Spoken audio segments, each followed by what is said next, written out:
Bharatiya Janata party सरकार जेबेठू आसिलानी सारा ओडिशा रे आईन श्रृंखला विपर्यस्त होउछि। एक कथा बारंबार विधानसभा गृह उठेचु, राजरास्तार उठेचु। आपण माने कहंतु गोटे सभ्य समाज रे जदि गोटे दल सभा करुथिबो सेठी शासक दलर नेता गुंडा माने पशिकी तांकु बाड़ेबे, लोक मानकु बाड़ेइछंती, कर्मी मानकु बाड़ेइछंती, महिला मानकु मध्य बाड़ेइछंती एवं महिला मानकु मध्य असभ्य आचरण करिछंती।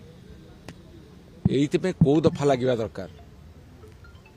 जदि ओडिशा रे भारतीय जनता पार्टी सरकार अछि एवं लॉ एंड ऑर्डर कथा कहउछंती, गोटे दृष्टांतमूलक पदक्षेप नहीं देखांतु, ताले एठी कोन केही आलोचना करिवेनी, सभा करिवेनी, समिति करिवेनी, प्रतिवाद करिवेनी, निज भितर बसी कथावार्ता हेबेनी। यही होची भारतीय जनता पार्टी सरकार। आज कौन एमती अभावनीय परिस्थिति घटला धर्मशाला रे, जहाँ फल कि शह शह लोक आसिक डीजी कैंप ऑफिस आगे धारणा दौरान शीत दिने भीषण थंडारे से जो भाई भाव पिठी, नाक, कान, मुह सब फाटी आपण मान टीवी कैमेरा कैद होती। आपण देखु यही समय जदि डीजी पुलिस माननीय मुख्यमंत्री होम डिपार्टमेंट दायित्व अच्छा न बुझे ताले किए बुझीब? ताले कौन ओडिशाटा बर्तमान गोटे अशांत ओडिशा रे परिणत हम? ये अशांत ओडिशा करने को दिया नहीं।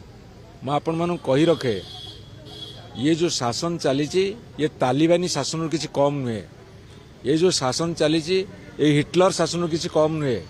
ये जो शासन चली ये सत्य गोटे जंगल राज चलती, से जंगल राज को वर्तमान एमाने दूर करंतु। आमर गोटे डिमांड, जो माने बर्बरिचित आक्रमण करिसेंती महिला मान को